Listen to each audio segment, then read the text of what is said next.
नमस्कार, मैं हूं आपके संग नित्यम मंत्र यंत्र तंत्र वास्तु के विशेष कार्यक्रम के साथ। एकादशी का व्रत शायद आप नहीं करते होंगे, लेकिन आज के बाद आपका भी मन करेगा कि एकादशी का व्रत आपको अवश्य ही करना चाहिए। कम से कम साल में एक एकादशी का व्रत तो आपको अवश्य ही करना चाहिए। उसमें भी खास करके देव उठनी एकादशी का व्रत करना आपके लिए काफ़ी महत्वपूर्ण होता है। हम आपको ये बताएंगे कि एकादशी व्रत का क्या फायदा होता है। अगर आप ये व्रत करते हैं तो इस व्रत से आपको क्या फल मिलता है। तो बने रहिए हमारे साथ। हम आपको बताएंगे देव उठनी एकादशी की शाम तुलसी के पौधे के सामने जला दे घी का दीपक, हर संकट भाग जाता है। ये 4 चीज़ आपको अवश्य ही करना चाहिए। लेकिन इसके पहले अगर आप हमारे चैनल को सब्सक्राइब नहीं किए हैं तो कृपया से सब्सक्राइब कर लें तथा बेल बटन को भी दबाएं ताकि नए वीडियो का नोटिफिकेशन आपको तुरंत मिल जाए। हिंदू धर्म ग्रंथों के अनुसार कार्तिक मास के शुक्ल पक्ष की एकादशी तिथि को भगवान विष्णु नींद से जागते हैं, इसलिए इस तिथि को देव प्रबोधिनी या देव उठनी एकादशी कहा जाता है। हिंदू धर्म में इस तिथि का विशेष महत्व है। हम आपको बताते हैं कि देव उठनी एकादशी व्रत करने के क्या फायदे होते हैं। देखिए, नारद जी और भगवान ब्रह्मा जी के बीच एक संवाद होता है जिसमें नारद जी ब्रह्मा जी से देव उठनी एकादशी के महात्म के बारे में पूछते हैं। ये संवाद सुनने के बाद शायद आप भी एकादशी का व्रत करने लगेंगे। हम आपको एक एक करके बताते हैं कि अगर आप एकादशी का व्रत करते हैं तो इससे आपको क्या फायदे मिलेंगे। सबसे पहली चीज, एक संध्या को भोजन करने से 2 जन्म के तथा पूरे दिन उपवास करने से 7 जन्म के सभी पाप नष्ट हो जाते हैं। जिस वस्तु का त्रिलोक में मिलना दुष्कर है, वह वस्तु भी देव उठनी एकादशी के व्रत से सहज ही प्राप्त हो जाता है। ऐसा ब्रह्मा जी नारद जी को बताते हैं।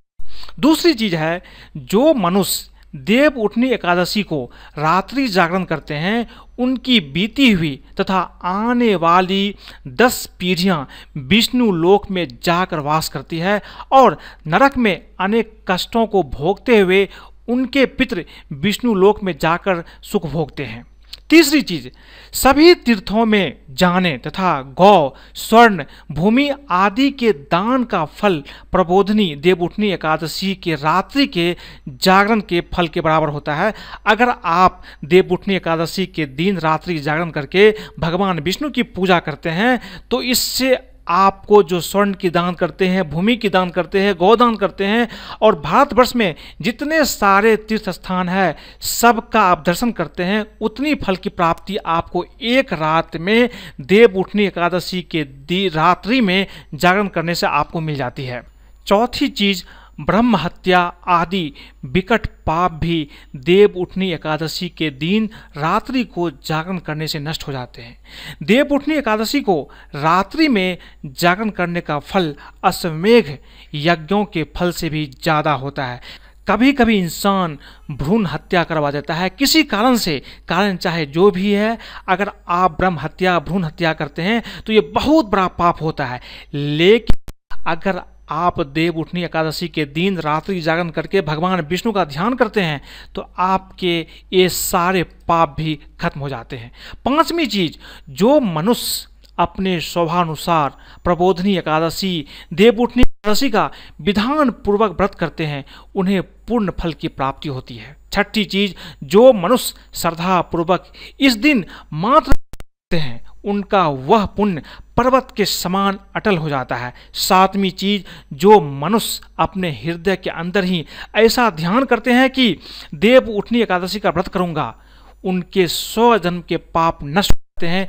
ऐसा ब्रह्मा नारद जी को बताते हैं। 8वीं चीज, इस संसार में उसी मनुष्य का जीवन सफल है जिसने देव उठनी एकादशी के व्रत के द्वारा अपने कुल को पवित्र किया है। संसार में जितने भी तीर्थ है तथा जितने भी तीर्थों की आशा की जा सकती है वह देव उठनी एकादशी के व्रत करने वाले के घर में रहते हैं। 9वीं चीज, प्राणी को सभी कर्मों को त्यागते हुए भगवान श्री हरि की प्रसन्नता के लिए कार्तिक मास की देव उठनी एकादशी का व्रत अवश्य करना चाहिए। जो मनुष्य इस एकादशी व्रत को करता है वह धनवान, योगी, तपस्वी तथा इंद्रियों को जीतने वाला होता है, क्योंकि एकादशी व्रत भगवान विष्णु की अत्यंत प्रिय है। इसके व्रत के प्रभाव से मनुष्य जन्म मरण के चक्र से मुक्त हो जाता है। 10वीं चीज, इस एकादशी व्रत के प्रभाव से कायिक, वाचिक और मानसिक तीनों प्रकार के पापों का शमन हो जाता है। इस एकादशी के दिन जो मनुष्य भगवान विष्णु की प्राप्ति के लिए दान, तप, होम, यज्ञ आदि करते हैं उन्हें अनंत पुण्य की प्राप्ति होती है। 11वां चीज, प्रबोधिनी एकादशी के दिन भगवान श्री हरि का पूजन करने के बाद यौवन और वृद्धावस्था के सभी पाप नष्ट हो जाते हैं। इस एकादशी की रात्रि को जागरण करने का फल सूर्य ग्रहण के समय स्नान करने के फल से सहस्त्र गुना ज़्यादा होता है। मनुष्य अपने जन्म से लेकर जो पुण्य करता है वह पुण्य प्रबोधिनी एकादशी के व्रत करने के पुण्य के सामने व्यर्थ है। जो मनुष्य देवउठनी एकादशी का व्रत नहीं करता उसके सभी पुण्य व्यर्थ हो जाते हैं। ये सभी को ज्ञात है देवउठनी एकादशी कार्तिक माह में पड़ती है, इसलिए जो मनुष्य कार्तिक माह में धर्मपरायण होकर अन्य व्यक्तियों का अन्न नहीं खाता उन्हें चंद्रायन व्रत के फल की प्राप्ति होती है। कार्तिक माह में प्रभु दान से उतने प्रसन्न नहीं होते जितने कि शास्त्रों की कथा सुनने से प्रसन्न होते हैं। कार्तिक माह में जो मनुष्य प्रभु की कथा को थोड़ा बहुत पढ़ते हैं या सुनते हैं उन्हें 100 गायों के दान के फल की प्राप्ति है। इसलिए इस कार्तिक मास में भगवान विष्णु की पूजा खास करके देवउठनी एकादशी के दिन आपको अवश्य करना चाहिए। इसका व्रत भी आप चाहे तो अवश्य ही करें, कम से कम साल में ये एकादशी का व्रत आपको अवश्य कर लेना चाहिए। आगे नारद जी पूछते हैं ब्रह्मा जी से कि एकादशी व्रत का क्या विधान है और इस व्रत को करने से किस तरह की पुण्य की प्राप्ति होती है, क्या अर्पित करने से क्या फल की प्राप्ति होती है।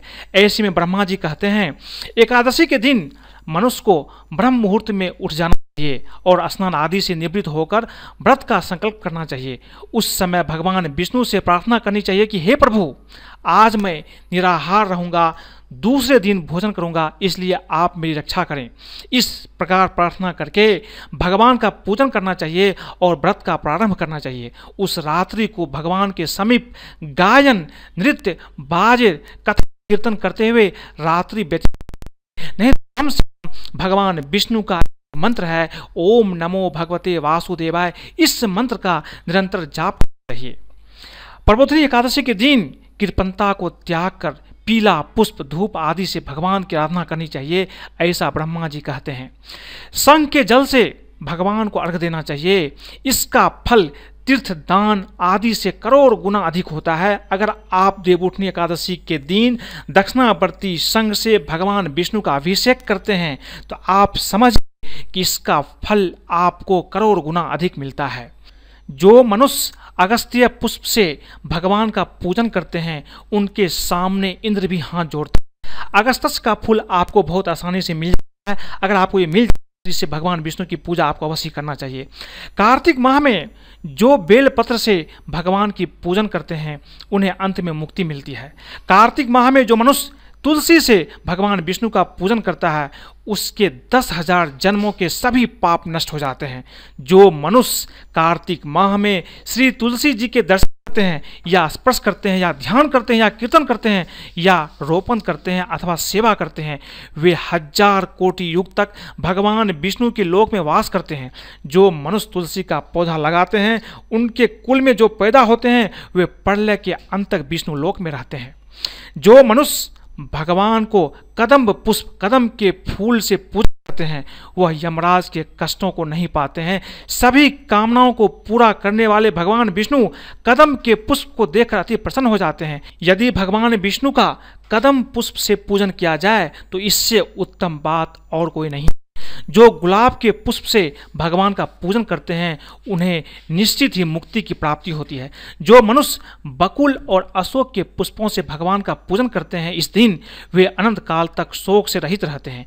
जो मनुष्य भगवान विष्णु का सफ़ेद और लाल कनेर के फूलों से पूजन करते हैं उन पर भगवान अति प्रसन्न होते हैं, ऐसा ब्रह्मा जी बताते हैं। इसलिए जो मैं आपको बता रहा हूँ इसमें से जितना चीज़ आप कर सकते हैं देवउठनी एकादशी भगवान विष्णु को ये चीज़ अवश्य अर्पित करें, आपको बहुत आसानी से मिल जाती है। जो मनुष्य भगवान श्री हरि का दुर्वा दल से पूजन करते हैं वे पूजा के फल से 100 गुना ज़्यादा फल पाते हैं। जो भगवान विष्णु की पूजा समीप से करते हैं वे भयानक यमराज के मार्ग को सुगमता से भी पार कर जाते हैं। जो मनुष्य चंपक फूल से भगवान विष्णु का पूजन करते हैं वे जीवन मृत्यु के चक्र से मुक्त हो जाते हैं, ऐसा ब्रह्मा जी नारद जी को बताते हैं। आगे वो बताते हैं कि जो मनुष्य स्वर्ण का बना हुआ केतकी पुष्प भगवान को अर्पित करते हैं उनके करोड़ों जन्म के पाप नष्ट हो जाते हैं। जो मनुष्य पीले और रक्त वर्ण कमल के सुगंधित पुष्पों से भगवान की पूजन करते हैं उन्हें वैकुंठ की प्राप्ति होती है। इस प्रकार रात्रि में भगवान विष्णु का पूजन करके प्रातःकाल शुद्ध जल की नदी में स्नान करना चाहिए। स्नान के उपरांत भगवान की स्तुति करते हुए घर आकर भगवान का पूजन करना चाहिए। इसके बाद ब्राह्मणों को भोजन कराना चाहिए और दक्षिणा देकर आदर सहित उन्हें प्रसन्नतापूर्वक विदा करना चाहिए।